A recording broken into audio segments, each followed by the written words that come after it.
Hi there.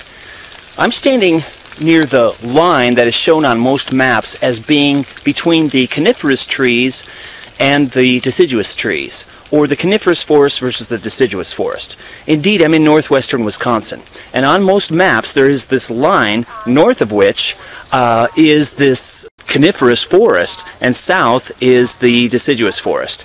Now, as you can see though, it is not really a line at all.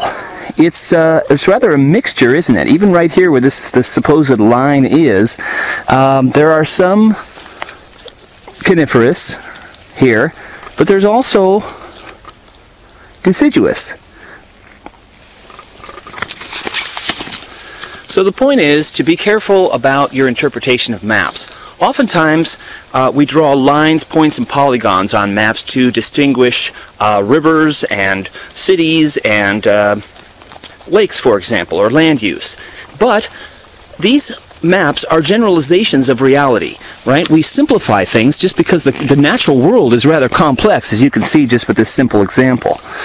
So maybe the line between the coniferous and the deciduous forest here in Wisconsin, Minnesota, Michigan, etc., is really better represented as a raster data set. For example, this particular cell, let's say it's 30 meters by 30 meters. Maybe this one, as I'm walking into the coniferous right now, maybe it's 80% coniferous and 20% deciduous. But that patch of ground that I was standing at earlier, maybe that's just the opposite. Maybe it's 80% deciduous and 20% coniferous.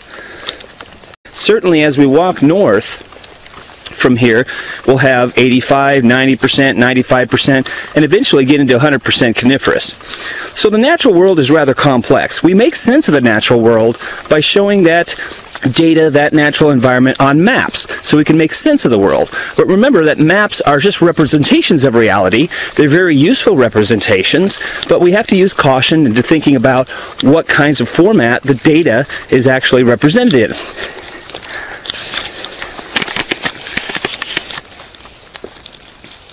So, just something to think about as you interpret maps and think about the natural environment. Thanks.